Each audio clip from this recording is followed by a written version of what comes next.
Hello everybody and welcome back to another 2022 Overwatch League roster breakdown video. Today we're taking a look at the Houston Outlaws. They finished 8th in the overall standings in the 2021 season, did not make any tournament appearances and missed out on the playoffs, finishing in the play-in tournament, falling behind the Washington Justice.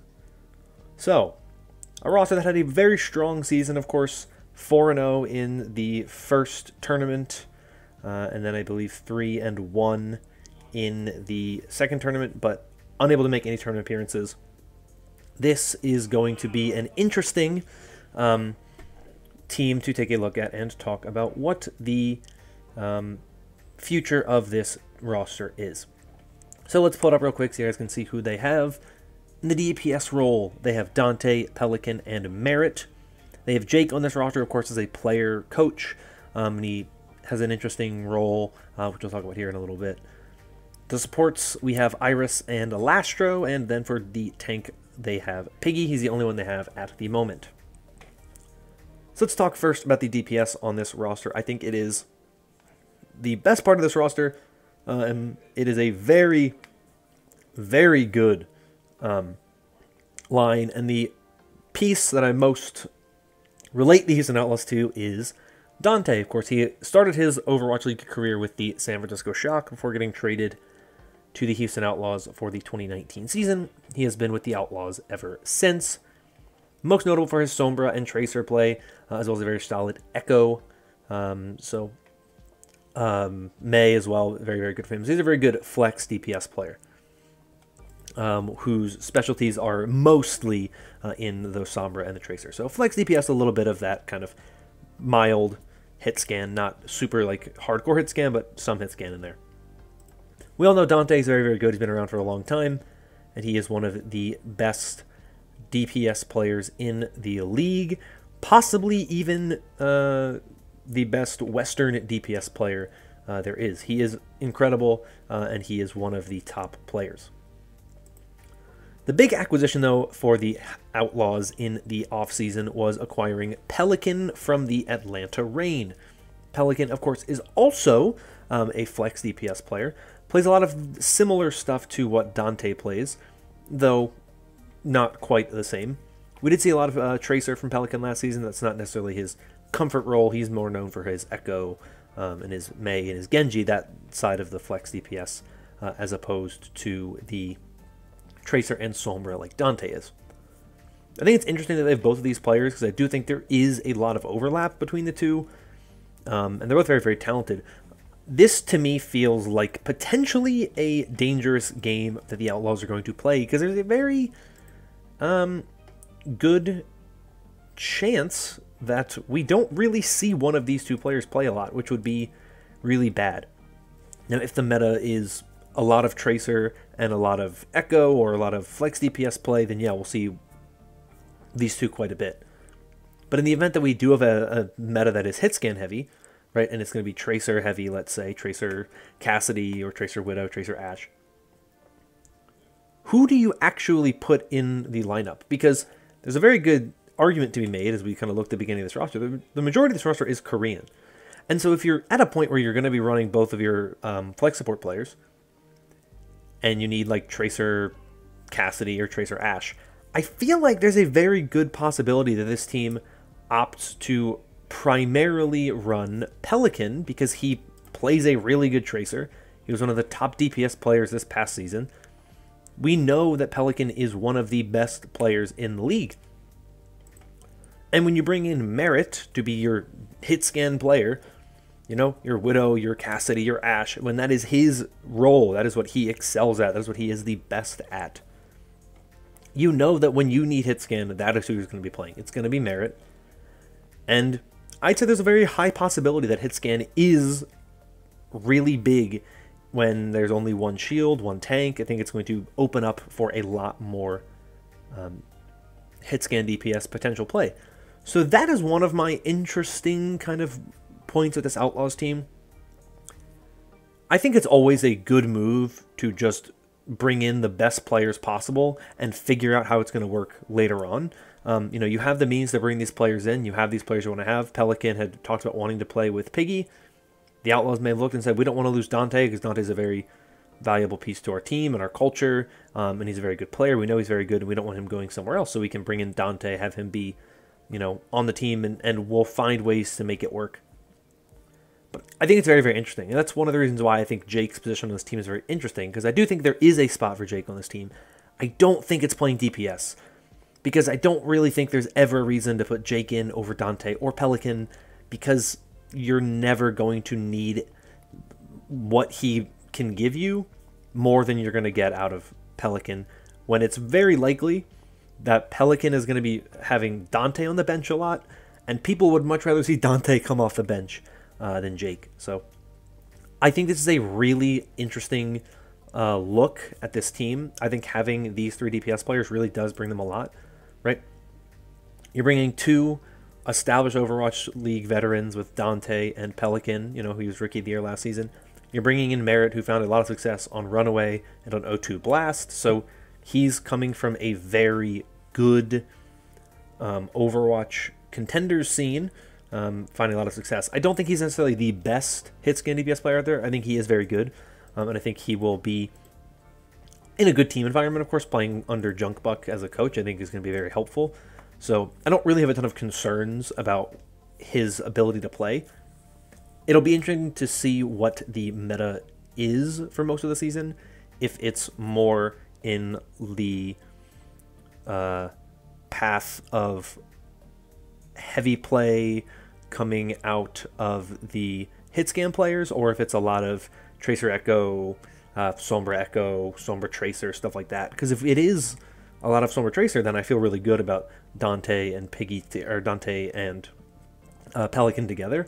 It'll just be interesting to see what happens there. That's one of the things I'm looking out for with this team, and that DPS line is what they can do. I mentioned that I would talk about Jake. I don't really see him having a huge position on this team when it comes to DPS. And so I think there's a very good possibility that Jake is going to be the primary main support player for this team. We saw him play a lot of Brig last season, even playing some Lucio at times. So that is, to me, a pretty big note for this team. When you look at this team, right, they don't have a main support player. They don't have a main tank. It seems pretty likely, in my opinion, that Jake will serve as the main support for this roster, because if the trends of the 2022 roster building and season are to be believed, heroes like Lucio and Mercy just aren't going to be played that much, and you're better off just kind of trying to teach flex support players how to play those heroes than bringing in a player to be dedicated on those roles. But we've seen Jake fill in at times last season for Juby, at times play that main support role. Mostly Brig, but he did also play some Lucio and some Mercy at times. And so I think that's most likely where Jake's going to slot into this roster. I don't see him playing DPS for this roster. I think it's very unlikely he ever plays DPS in this roster, considering just what they have managed to get together. It just seems very unlikely that he'll get any playtime on DPS. So I think that's really his main role on this team. He's going to be a main support who just fills in when needed. But I think it's going to be interesting to see what Jake does in a role for this team. Because when you look at this flex support lineup on this team, it's really, really impressive. You have Iris and you have Lastro, 2 players who are very, very good. Iris, we know, is an incredible Batiste. That is his best hero, in my opinion, and I think that is most likely the hero that they are going to run him on almost the entire time that he's on this team. And I think if double flex support is the meta, you are doing very, very well when you know Iris can just sit on Batiste and have a huge, huge impact on the game and be one of the top players on that specific hero. Much like we saw kind of with Skewed last season as a kind of Brig specialist, I think Iris will thrive in an environment where he can play the Batiste and focus on the Batiste pretty much exclusively. And you have Lastro there to fill in on the other roles, because we've seen Lastro do very, very well on the Zen and on the Ana.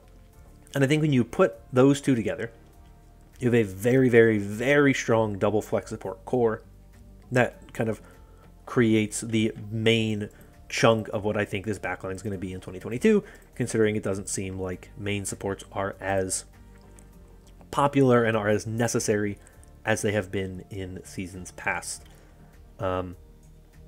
It's been very, very interesting to watch teams build this season, and this is one of the reasons why, because you look at teams like New York and Houston, and even the Shock, where they have opted to just go for like double flex support at the moment. They haven't brought in that main support player yet.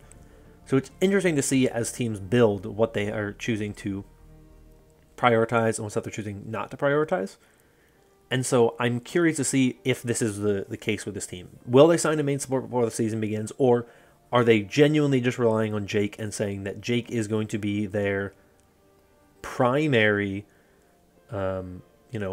main support player when they need a main support player? That is his job. That is his responsibility. That is what he is going to be here for on the team. And then later on, if they feel like they need one, they'll bring in a main support player. But I think that that's most likely the path they go down, is they just have Jake on that role. Because down the stretch last season, they just seemed to opt more for Jake over Juby a lot of time anyway. And I think it's the type of thing where you can get away and have a lot of success if you just use Jake on that role. I don't think you need to have Jake be an exceptional main support player when it seems highly likely that double flex support is the primary meta. So I'm curious to hear what you guys think about that in the comments. If you guys have opinions on that, if you think that I'm right, I'm wrong. That's where my head is when I look at this roster. Obviously in that kind of player coach role that Jake is in, there is the ability to very easily sign another main support player and just use Jake as the kind of chipsa of this team, which is really disrespectful, I think, to Jake to say that, but in the sense of like he has a very specific role where you scrim with him.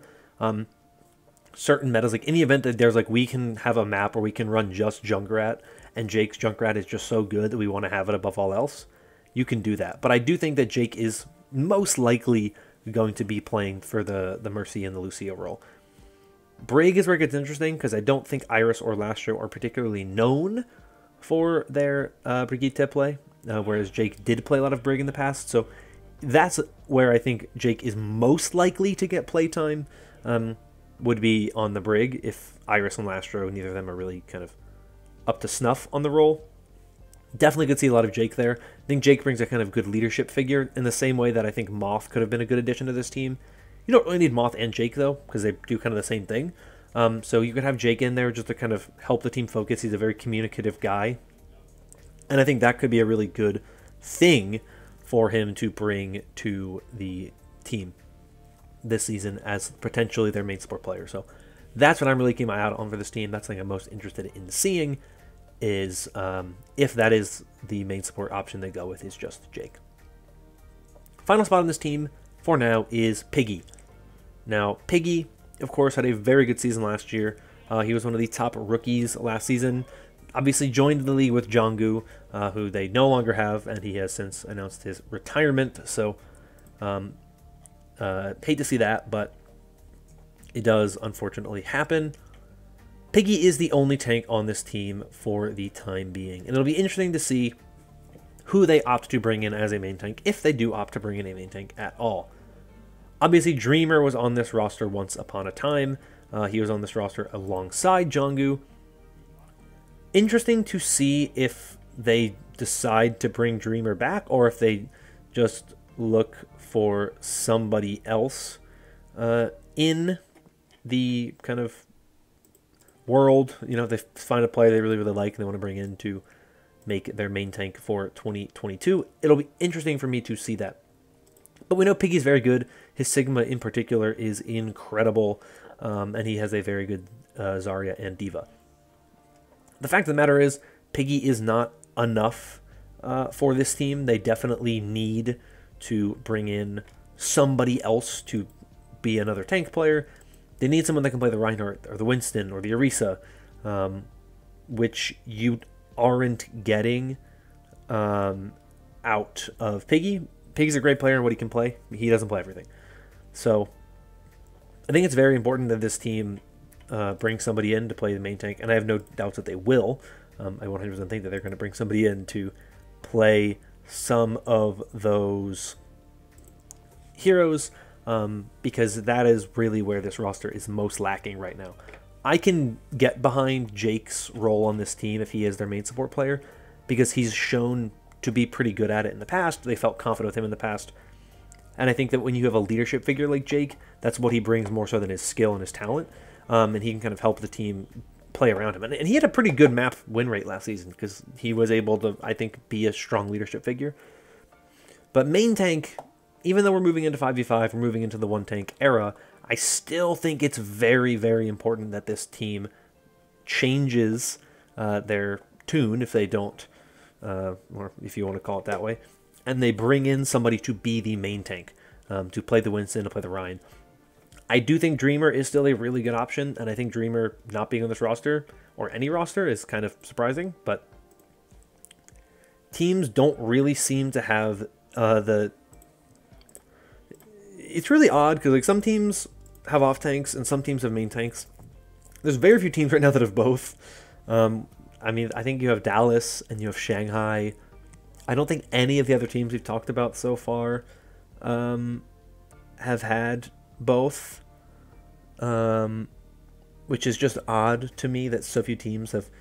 But I think it's just teams haven't figured it out yet, and they need to know kind of what their tank player is capable of. So it'll be interesting to see. Of course, this team has had some coaching changes. They had 2 head coaches in the past season. They had Harsha, who came in first, and then he was like the co-head coach once they brought in Junkbuck, and then they brought in Bishu to be the manager of player operations and content. Cool Matt was a general manager. He has left. I don't know if they have another GM or not, or if it's just going to be the responsibility of Bishu. I think Bishu is more the player manager. I don't think he's the general manager. So we'll see what happens with this team. But I think this team is still pretty good. I actually really like what this team is. I like a lot of what they have put together. I think it's a pretty solid roster. I think it's an improvement from where they were last season. I still think it's not a perfect roster. Of course, I want to see what they do in that final tank role before I make a decision. But I do feel pretty confident in Jake's ability to be kind of that main support for this team if they need him. And I'm curious to really see what they do with Dante and with Pelican together, just kind of see what the result of this roster is. But all in all, I think it's a pretty well put together roster. I think it looks good.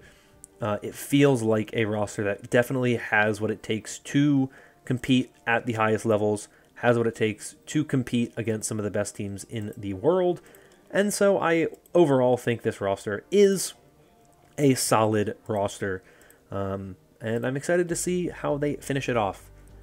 Let me know your thoughts on this whole roster in the comments down below. I'd love to hear from you.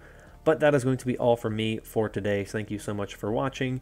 If you enjoyed this video and want more like it in the future, consider liking and subscribing for more content like this in the future. Hope you're all staying safe and staying healthy. And until next time, bye-bye.